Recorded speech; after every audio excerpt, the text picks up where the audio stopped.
So again, my name is Katie Lesko and I work at the admissions office at the College of St. Rose. I have been at St. Rose for about 2 years. Actually, in December it'll be 2 years.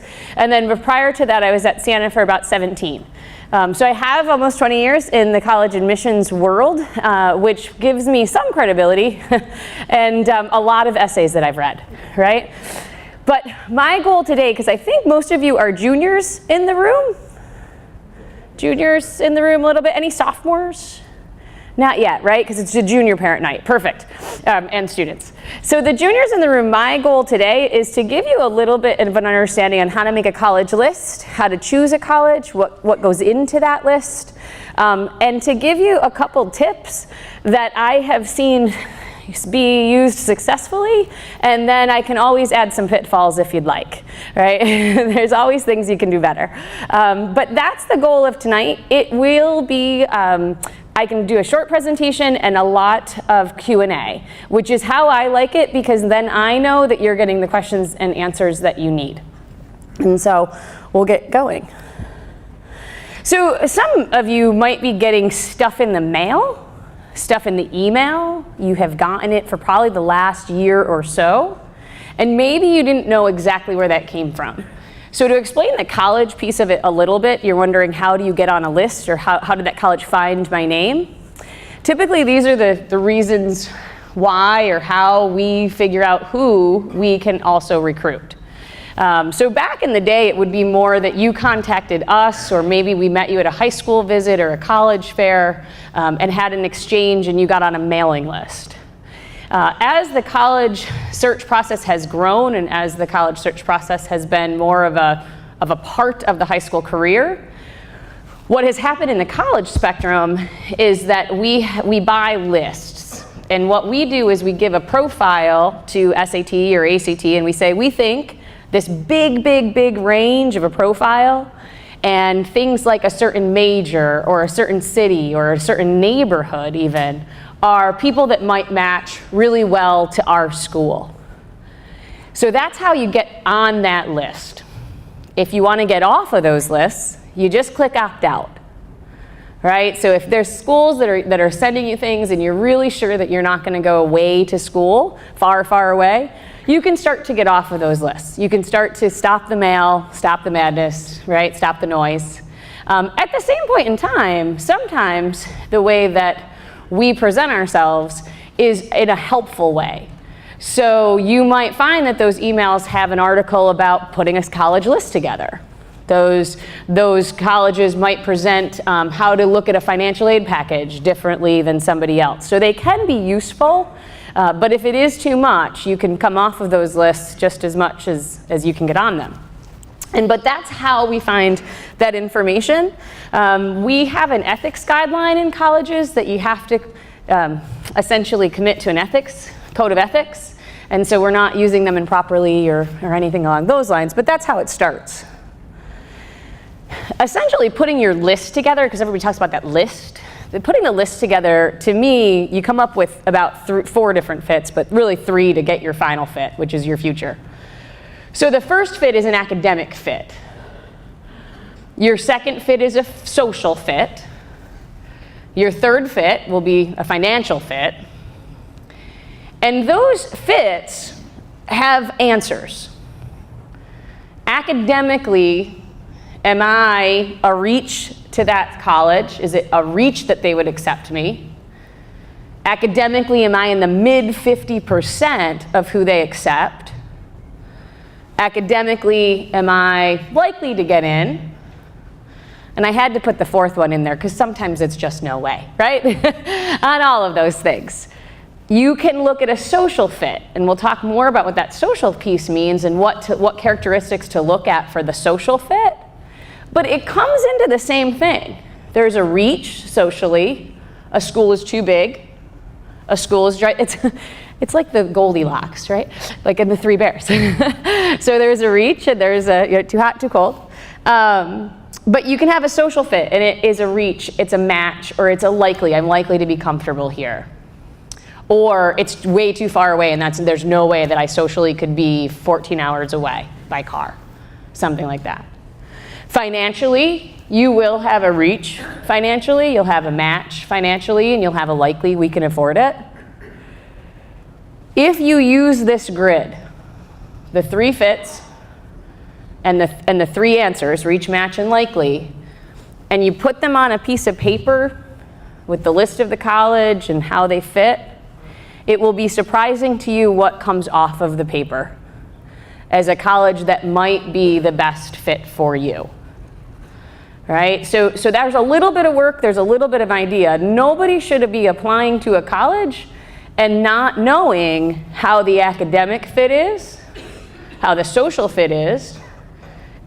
You can apply without the financial fit because that does come later, but you still have to be having that conversation because you also don't want to limit yourself. So let's talk about the fits, and it might help you put your list together. So an academic fit is your GPA. It's your SAT scores, could be, if it's test optional. Maybe you don't use those. It's the level of classes that you're taking. AP classes. Typically, it's not the exam scores that you get in AP. It's more along the lines that you have the classes in your curriculum. So a most selective school, what are some things that they might be looking for? A really selective school might look for what? In your academic fit, what would they find in your profile? Nothing? You mean like high grades? Sure, high grades. A really selective school, yep, that where you're a match with, they're looking for high grades. What are other things in this that they're looking at? Specific courses. Specific courses, absolutely. Anything else? The challenging courses. The challenging courses. So your academic fit takes all of these into account. When you put the college on your list, you have to know where you fall. So you have to know if you're a reach, a match, and a likely for that school, or if that school is a reach and match and likely for you. The next piece to that is your social fit. So this is more of the fun stuff, and this is really where a lot of places start when you're putting that list together. I always keep the academic in my presentation because it is an academic search. And if you go straight to the social, sometimes you forget the academics. So the social fit, what kind of majors do I like? What subject matter do I like? Maybe I don't have to know exactly what my career is, but I might want to study something that I enjoy studying. And so that starts to fit in the social area. Do I want large classrooms? Would I like small classrooms? Do I want to play a sport? Am I okay with club? I have a nephew that's actually living with me, and he's attending St. Rose, and he was a baseball player, tried and true, and then he hurt his arm, right? So that's why he's living with his aunt and uncle. Because I think my sister was ready to kill him, and he was like, come on, right? Because he led this search with baseball first, right? And then had to figure out a couple other things. And luckily enough, he has an aunt, and that's good, right? But part of it is it taught me about how when you're doing the social fit, it's not just one thing, right? You have to figure out what those other pieces are that matter. Part of these questions are reflective, and you might not know the answer for the students completely yet, but it is really good to start to think about it. Each college has a mission. So everybody stands for something. A college stands for something. If you think of the 5 characteristics about yourself or values that you hold, you might be able to find a fit by matching that up to the values that the college and the institution holds. It's a different way to look at a college. But it's beyond how big is it? Because that's the normal presentation. I could stand up here and say, how big is the class sizes? Is it 3 hours away? All of those pieces. But part of this search is about your social fit and what you expect college to be. For the students in the room, you might think, right? I'm excited. Well, I was excited until last weekend when Notre Dame lost, right? But I could have never done a big college scene, but man, that looks fun, right? So some students might really want that as part of their college search. And then to do that, they put these other pieces in there as well. That way you're not only picking it for one thing, but you're kind of imagining what it could look like. The most important, I think, on the social, again, it goes back to academics, which is where do I learn the best? What kind of setting pushes me? Where do I feel comfortable? And if I need help, am I more an independent person, or am I somebody that needs that person right there helping them? The other pieces to the social are your urban and suburban and rural, your distance from home, your in-state and your out-of-state. Again, each of these has, if you do the grid where you have the college name and the characteristics across, is it too far? So that's like not comfortable. Is it close enough or too close? So it's not comfortable or comfortable.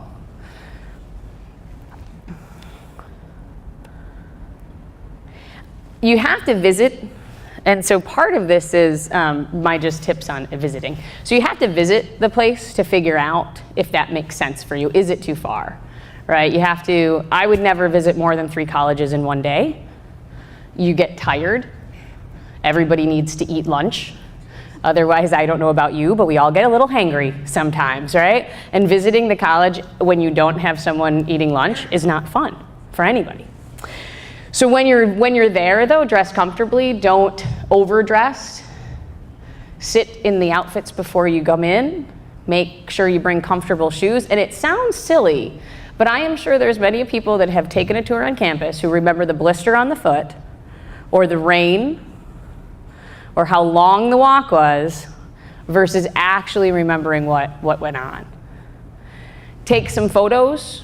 We love it, right? Take some notes and take them in the car ride home. Do it immediately so it doesn't blend, right? By the end of your February break trip, you might end up with like 7 colleges and it mushes into one, right? So if you take care of these types of things, put a Google Drive together, put the notes in there, you're able to better make the process less stressful, right? Because trying to remember what you saw or what you heard or what you thought is almost more stressful. But the visit doesn't replace anything else. You can web tour online if you want to go away to a sparse school. In order to do the visits comfortably, plan now. February break comes up really quick. April break becomes really quick. And there's a lot of other things happening in your life, and probably maybe other children or other responsibilities, parents or grandparents, things like that. And you want to make sure that even together, one parent, it's like travel soccer, right? One parent takes the kid to that game and one parent takes the kid to that game. But if you have friends that you can do this with, it does become, it's fun to be on a college campus. That's why I never left one. The last fit that you'll want to figure out with the colleges. So we talked about the academics, look at your academics, see how it fits. We talked about the social, and it's really those characteristics. The financial fit becomes about, can I afford it? What does the debt look like? So these are some terminology, I would say, that to remember. You want to think of the value of the college degree and the value of the next college degree, right? So there's the associates, you have the bachelor's, you have your master's, if you're going on for a professional degree. There is a value that comes with that. We can prove it, right? There's a better earning potential when you have a degree. And so you have to figure out, what does that look like for me, and what does that look like for the family right now? You have a need-based aid and merit-based aid. Merit-based aid is based on students' academics. Need-based aid is based on the family income. Most colleges put both of those together to be able to help families afford it. Most families have a little bit down, put together maybe a payment plan of sort, because colleges will let you do payment plans and then finance the third part of it. There's multiple ways to do that, but that's kind of a general assumption of how that works. Right now, you can go onto any college website, because it was a federal regulation, that any website has a net price calculator. Has anybody used the net price calculator? A couple people have. The net price calculator allows you to put in the academics of your student, some financial information. Typically it takes you maybe 10 minutes. And then you can start to see what that financial aid would be, what the merit aid would be, and some round estimated prices. Net price calculators are estimates of estimates. So you always have to understand that every year financial aid, we change our model.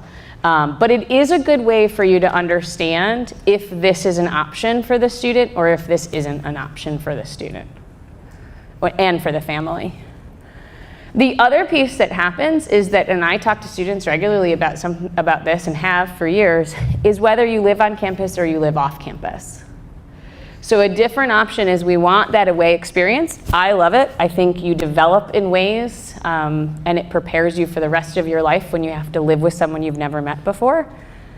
But for some families, the best cost would be to have the student live at home. And so figuring out how that fits for the student, we can help with, and the financial aid office can always help with. But it is an option. I did not put this up here, but the Excelsior Scholarship I can also talk a little bit about. So some families are saying, oh, there's free college. It's very exciting, right? Free college. It has a lot of layers. And so it's really important to understand what the Excelsior Scholarship is, what the Enhanced Tuition Award is for some of the private schools that opted in, and then how that really affects people's financial aid. And so it's not as simple as it seems, but it is something that also helps you figure out a financial fit.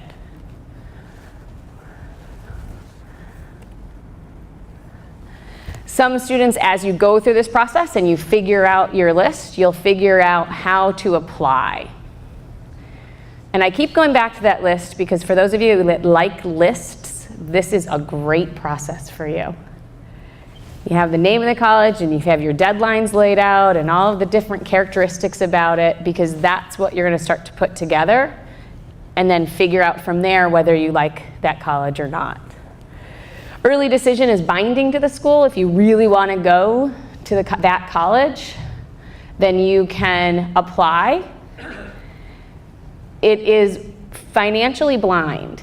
So you would apply to that college and you wouldn't have your finances yet, and you would have to commit to that college upon acceptance. Some colleges absolutely do early decision, and that's a lot of their pool. Some colleges don't do early decision because it's a little bit tricky to help a family, guide families that way. You would figure it out for you. But an early decision means that you're bound to the college. The early action is that you can apply early, but you find out early, but you're not committed to the college. Most students like that process because they get to find out before Christmas, sometimes even before Thanksgiving, and then they're able to put that in their list that they academically fit, and this is their merit scholarship, and the pieces come together.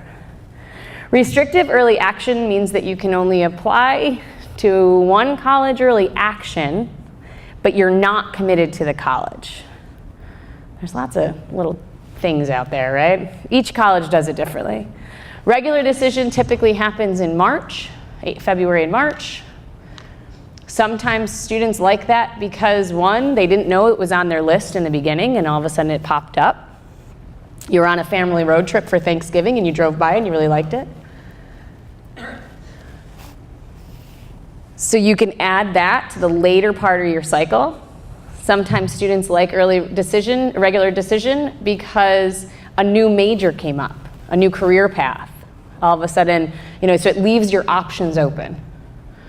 Rolling decision typically means that the college will keep on deciding. There's not really a timeline, but they keep deciding until they fill their class. That tends to be like an open enrollment. Some colleges will roll decisions, but they're not rolling. Isn't that fun? And that's it. Essentially, the list is about that academic, that social, that financial. I threw a ton of information at you. Things like net price calculator, early decision, early action. What questions now do you have for me to help clarify that a little bit? Yes? Early decision, is the financing is bound to that? Like, do you get financial aid or you will not get if you do go with the early decision? I'm going to come to you for 1 second. And say the question? If you go with the early decision, Yep. are you eligible for financial aid or you're not eligible? Great. The question is, if you go to early decision, if you apply early decision in a college, are you bound to the financial, do you get financial aid or do you not get financial aid? And the answer is you would get financial aid if you qualified. So you would get merit scholarships or you would get need-based aid depending on how your finances match up. Early decision, it's one of the ethics codes that we have. You can't treat someone differently for doing a different admissions process. Yes? If you apply for early action and don't get accepted at that time frame, can you reapply as part of the regular decision? So the question is, if you apply early action and you don't get accepted, can you reapply? It tends to be that colleges will defer the application for you. So if you apply early action and you don't get in, then it tends to be that you wouldn't reapply because the decision had been made. Colleges that might be looking at that academic fit and thinking, hey, those mid-year grades might help you out, they would choose to defer your application, re-review your application after you get more information. So it tends to be mid-year grades, maybe an interview. If a college ever requests an interview from you, I would say go.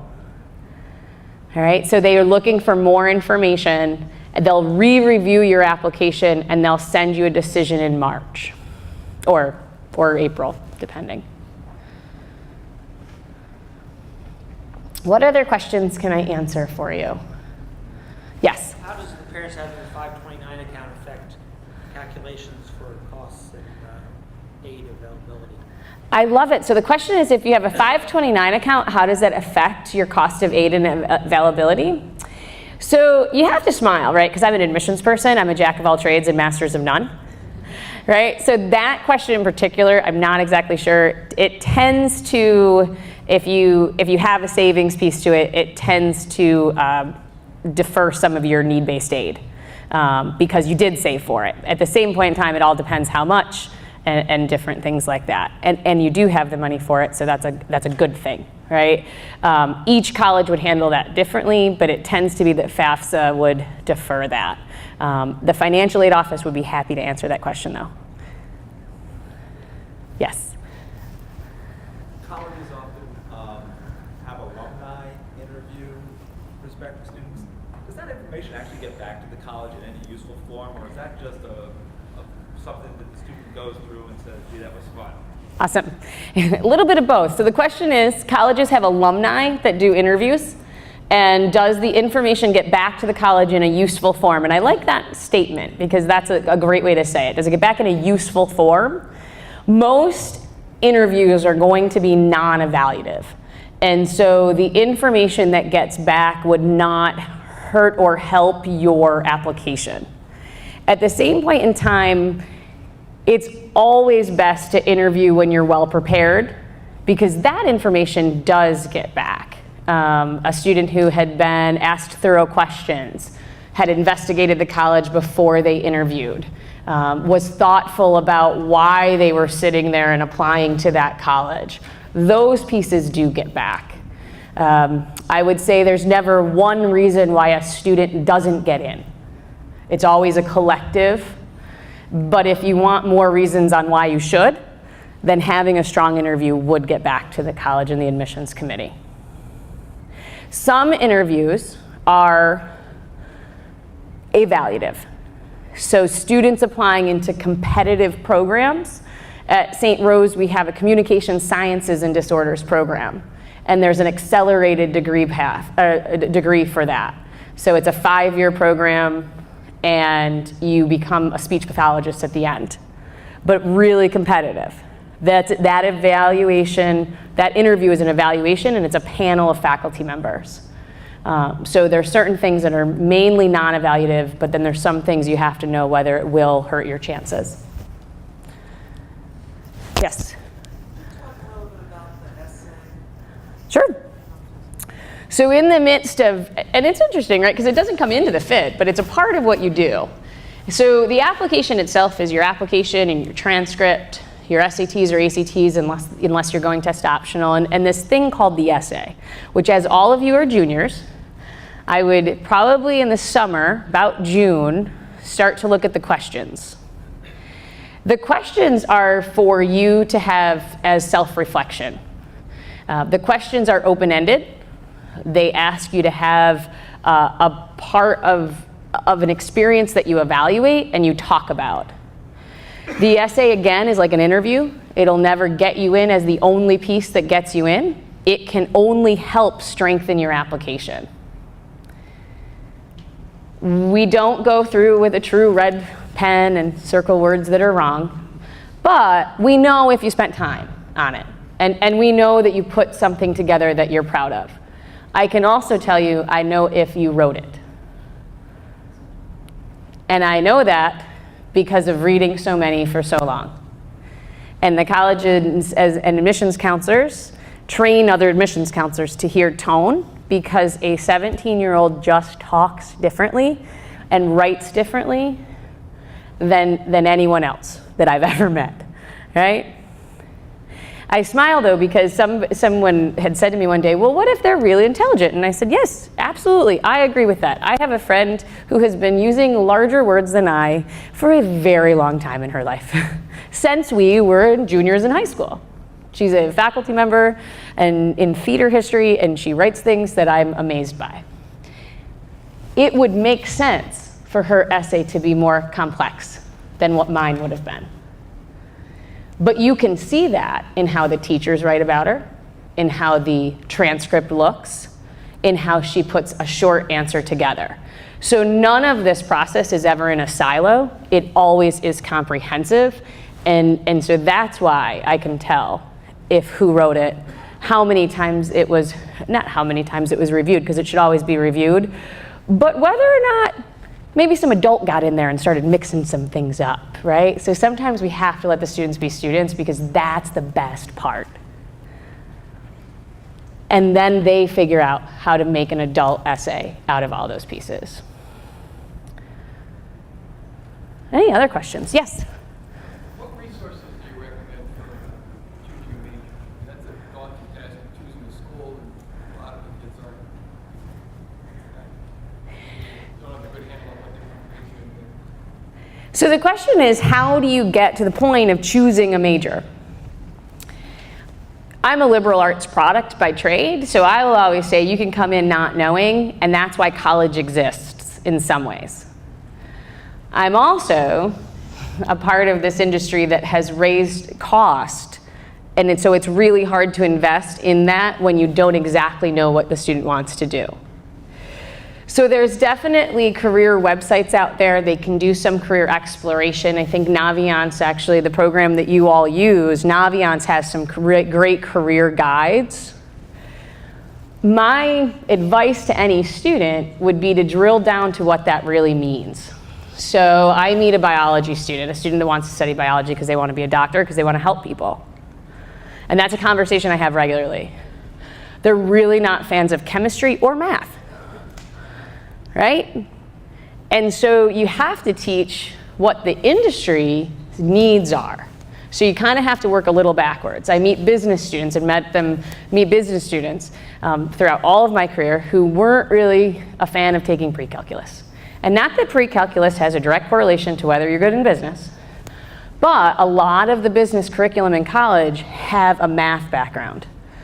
And so to me, it's helping students find career paths and then figuring out what skill set matters most to them, what they like. The major will change, right? We know about 10% of the students that come in with one major stay that way. And so it's really finding that social fit, the environment where you learn the best. It's finding that to help the student figure out what their career path will be. It's a little bit of a gamble because you have to make sure that you've talked to your student about the investment of college. Being in that classroom and studying medieval history, I had a great student panel the other day, and the student is a criminal justice major at St. Rose, and he talked about how he was really frustrated with this art class that he had to take. And so his criminal justice faculty member took him outside and took a bunch of pictures and showed him in the criminal justice world why that art class would matter. Because if his goal is being a detective, his sight is everything. And how he perceives images and shadows and different times of day will matter to his career path. So finding a place that if you have a student that's really not sure, finding a place that helps those conversations, fosters those conversations is really important. But it's also really important to not have a student not take certain classes because they're not going to do that, right? So you have to bring back the fold that everything that we all do has multiple layers to it. And so it's important to bring those pieces together. But I would use like Naviance, CapEx has a career piece to it, I think. Princeton Review, those kinds of College Board searches, they can help you with that conversation and articles about it as well. Yes? Colleges and universities outside the state of New York, do they understand why we believe that Regents is so important and what a Regents diploma is? So colleges outside the state of New York, do they understand the Regents scores and the Regents curriculum and what's important to that? So this is great. I was just in Ohio and I was with Georgia, Mississippi, Pitt, and somebody else I'm missing. And we actually had this conversation. And so part of it is they understand high school curriculum, and each of the counselors, each of the colleges have a counselor that recruits a certain area. So Georgia would have somebody that comes to New York State and maybe the Northeast. And they would have to know why that curriculum is important. They would have a connection to when you apply, you also have a profile. The high school fits the profile in, so we read that if we're in a school that we don't know as well, to understand what kind of level of classes they can take. It tends to be they won't look at the exams as much because it is the state systems, right? So they understand it as a state exam. They're going to look more at the classes and the grades. But the level of curriculum, they will understand.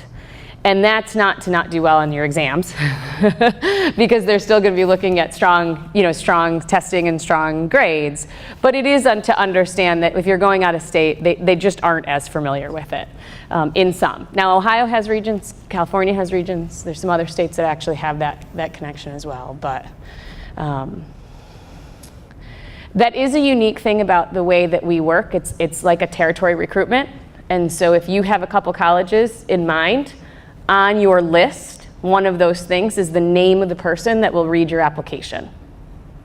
So the admissions counselor that comes to Guilderland High School from USC is going to read your application and process that. And so you want to know who that person is. University of Tampa, things like that. Even St. Rose. Other questions? In the back. So are we supposed to go to the college for a tour before we apply to the college? When is the question is, are we supposed to go to the college on a tour before you apply? So when's the best time to visit? It actually is better to, I would say, visit before you apply if it makes sense for the family. Some students visit after the apply, say they're applying out of state and they don't have that trip made. Some students applying after they get accepted, or visit after they get accepted. So it's really what fits the best for you. I would always encourage, especially if you're applying to local colleges, to visit before you apply. Something within that 3-hour radius, you should get there. And since you're all at this presentation, I know what you're doing for February and April break. See, colleges are open over the summertime. They're typically open on weekends, except for the summertime. We make ourselves available because we want people to have a nice experience, to learn about the college, and to get to meet the people who affect your decision.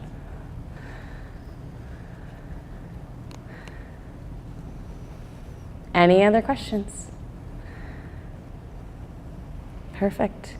I will be here. I hope you brought something away, right? You're only going to take away about 2% maybe of what I said. But I hope you brought something away. And if you need anything else, oh, it flowed backwards, sorry. There I am. That's my email. So feel free to send me an email if you do have questions. I'm happy to help you throughout this process. And thank you for being here tonight. Thank you, Katie. Thank you. You're welcome. Awesome.